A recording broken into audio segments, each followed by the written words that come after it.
ಎಲ್ಲರಿಗೂ ನಮಸ್ಕಾರ. Welcome to wishful ಅಡುಗೆ ಮನೆ.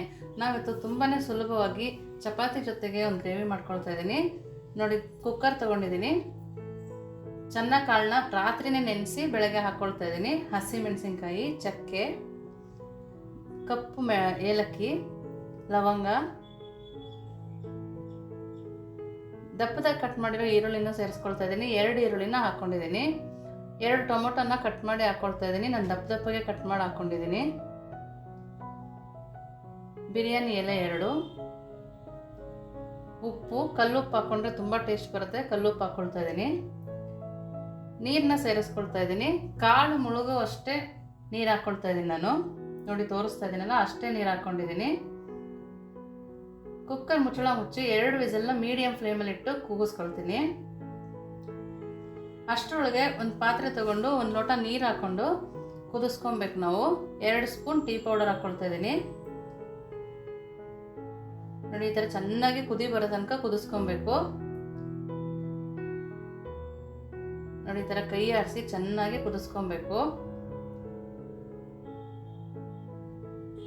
ನೋಡಿ, ನೀರು ಸ್ವಲ್ಪ ಕಮ್ಮಿ ಆಗಿದೆಯಲ್ಲ, ಇಷ್ಟೋ ತನಕ ಕುದಿಸ್ಕೊಬೇಕು. ಇದನ್ನು ಕುದ್ದ ಮೇಲೆ ಪಕ್ಕಕ್ಕೆ ಎತ್ತಿಟ್ಕೊಳ್ತೀನಿ. ನೋಡಿ, ಈ ಥರ ಆಗಬೇಕು. ನೋಡಿ, ಅಷ್ಟರಲ್ಲಿ 2 ವಿಸಲ್ ಆಗಿದೆ. ನೋಡಿ, ಲಿಡ್ ಓಪನ್ ಮಾಡ್ಕೊಳ್ತಾ ಇದ್ದೀನಿ. ನೋಡಿ, ಚೆನ್ನಾಗಿ ಬೆಂದಿದೆ. ನಾವು ಏಲಕ್ಕಿ ಹಾಕಿದ್ವಲ್ಲ, ಅದನ್ನೆಲ್ಲ ತಕ್ಕೊಳ್ತೀನಿ. ಏಲಕ್ಕಿ, ಚಕ್ಕೆ, ಲವಂಗ ಯಾವುದು ಬಾಯಿ ಸಿಗದಿರೋ ಥರ ತಕ್ಕೊಳ್ತೀನಿ. ನೋಡಿ, ಲವಂಗ ಕೂಡ ತಕ್ಕೊಳ್ತಾ ಇದ್ದೀನಿ.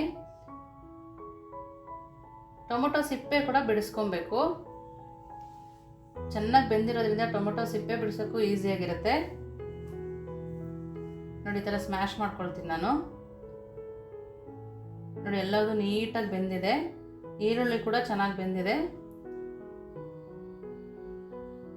ನೋಡಿ, ಕಾಳು ಕೂಡ ತೋರಿಸ್ತಾ ಇದ್ದೀನಿ. ನೋಡಿ, ಈ ಥರ ಸ್ಮ್ಯಾಶ್ ಆಗಿ ಬೇಯಬೇಕು. ಚೆನ್ನಾಗಿ ನೆಂದರೆ ಚೆನ್ನಾಗಿ ಬೇಯುತ್ತೆ. ನೋಡಿ, ಈ ಥರ ಸ್ಮ್ಯಾಶ್ ಮಾಡ್ಕೊಂಡಿದ್ದೀನಿ.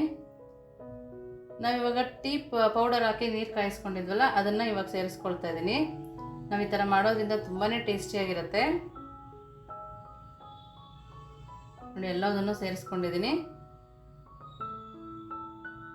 ನಾವು ಟೀ ನೀರು ಹಾಕಿದ್ಮೇಲೆ ಚೆನ್ನಾಗಿ ಕಾಯಿಸ್ಕೊಬೇಕು, ಚೆನ್ನಾಗಿ ಕೈ ಆಡಿಸ್ಕೊಬೇಕು. ನಾನು ಕಾಳನ್ನ ಸ್ವಲ್ಪ ಸ್ಮ್ಯಾಶ್ ಮಾಡ್ಕೊಳ್ತಾ ಇದ್ದೀನಿ. ನಾನು ಇವಾಗ ಸ್ವಲ್ಪ ನೀರನ್ನ ಸೇರಿಸ್ಕೊಂಡಿದ್ದೀನಿ. ಒಂದು ಅರ್ಧ ಗ್ಲಾಸ್ ಆಗೋಷ್ಟು. ಖಾರದ ಪುಡಿ 1 ಸ್ಪೂನ್ ಹಾಕ್ಕೊಂಡಿದ್ದೀನಿ. ಗರಂ ಮಸಾಲ ಒಂದು ಅರ್ಧ ಸ್ಪೂನು.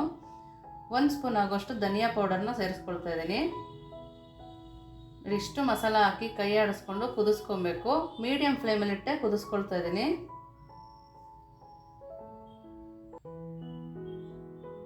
ನೋಡಿ, ಚೆನ್ನಾಗಿ ಕುದೀತಾ ಇದೆ. ನಾನು ಇವಾಗ ಸ್ವಲ್ಪ ಉಪ್ಪನ್ನು ಹಾಕ್ಕೊಳ್ತಾ ಇದ್ದೀನಿ. ನಾವು ಮೊದಲೇ ಕಲ್ಲುಪ್ಪು ಕೂಡ ಹಾಕಿದ್ವಿ. ಟೇಸ್ಟ್ನ ನೋಡಿ ಹಾಕೋಬೇಕು. ಚೆನ್ನಾಗಿ ಮಸಾಲ ಪೌಡರ್ ಇತ್ತು, ಅದು 1 ಸ್ಪೂನ್ ಹಾಕ್ಕೊಂಡಿದ್ದೀನಿ. ಅದು ಹಾಕೋದ್ರಿಂದ ತುಂಬ ಟೇಸ್ಟ್ ಬರುತ್ತೆ. ಕಸೂರಿ ಮೇಥಿ 1 ಸ್ಪೂನ್ ಹಾಕ್ಕೊಂಡಿದ್ದೀನಿ. ಕೈಯಲ್ಲಿ ಕ್ರಷ್ ಮಾಡಿ ಹಾಕೊಬೇಕು. ಕೊತ್ತಂಬರಿ ಸೊಪ್ಪು ಸ್ವಲ್ಪ. ನೋಡಿ, ಎಲ್ಲ ಮಸಾಲ ಹಾಕಿ ಕೈ ಆಡಿಸ್ಕೊಬೇಕು. ಕಾಳುಗಳು ಸ್ವಲ್ಪ ಸ್ಮ್ಯಾಶ್ ಆದರೆ ತಿಕ್ಕ ಕೂಡ ಬರುತ್ತೆ. ಗ್ರೇವಿ ಚೆನ್ನಾಗೂ ಇರುತ್ತೆ. ಚಪಾತಿ ಜೊತೆಗೆ, ಪೂರಿ ಜೊತೆ ಕೂಡ ತಿನ್ಬೋದು. ನಾವು ಒಂದು ಕಡೆ ಕುದಿಯೋಕೆ ಇಟ್ಟು ಒಂದು ಸ್ವಲ್ಪ ಒಗ್ಗರಣೆ ಮಾಡ್ಕೊಳ್ತಾ ಇದ್ದೀನಿ. 2 ಸ್ಪೂನ್ ಆಗೋಷ್ಟು ಎಣ್ಣೆ ಹಾಕಿದ್ದೀನಿ. ತುಪ್ಪ ಬೇಕಿದ್ರೆ ಹಾಕೋಬೋದು. ಜೀರಿಗೆ, ಹಸಿ ಮೆಣಸಿನ್ಕಾಯಿ, ಸ್ವಲ್ಪ ಖಾರ ಪುಡಿ ಹಾಕ್ಕೊಂಡಿದ್ದೀನಿ ಕಲರ್ಗೋಸ್ಕರ. ನಾವು ಈ ಥರ ಒಗ್ಗರಣೆ ಹಾಕೋದ್ರಿಂದ ತುಂಬಾ ಟೇಸ್ಟಿಯಾಗಿರುತ್ತೆ. ನೋಡಿ, ಒಗ್ಗರಣೆನ ಕುಕ್ಕರ್ ಒಳಗಡೆ ಸೇರಿಸ್ಕೊಳ್ತಾ ಇದ್ದೀನಿ. ಗೊಜ್ಜೊಳಗಡೆ ನಾವು ಈ ಥರ ಹಸಿ ಮೆಣಸಿನ್ಕಾಯಿ ಹಾಕಿ ಒಗ್ಗರಣೆ ಹಾಕೋದ್ರಿಂದ ಕೂಡ ತುಂಬಾ ಟೇಸ್ಟಿಯಾಗಿರುತ್ತೆ. ನಾನು ಒಗ್ಗರಣೆ ಹಾಕಿದ್ಮೇಲೆ ಲಿಡ್ ಕ್ಲೋಸ್ ಮಾಡಿ ಒಂದು 5 ನಿಮಿಷ ಕುದಿಸ್ಕೊಂಡಿದ್ದೀನಿ. ಲೋ ಫ್ಲೇಮಲ್ಲಿ ಇಟ್ಟೆ ಕುದಿಸ್ಕೊಂಡಿದ್ದೀನಿ. ನೋಡ್ತಾ ಇದ್ದೀರಲ್ಲ, ಕಾಳೆಲ್ಲ ಸ್ಮ್ಯಾಶ್ ಆಗಿ ತುಂಬಾ ಚೆನ್ನಾಗಿ ಬೆಂದಿದೆ. ತುಂಬಾ ಟೇಸ್ಟಿಯಾಗಿರುತ್ತೆ. ಚಪಾತಿಗೆ, ಪೂರಿ ಜೊತೆಗಂತೂ ತುಂಬಾ ಟೇಸ್ಟಿಯಾಗಿರುತ್ತೆ.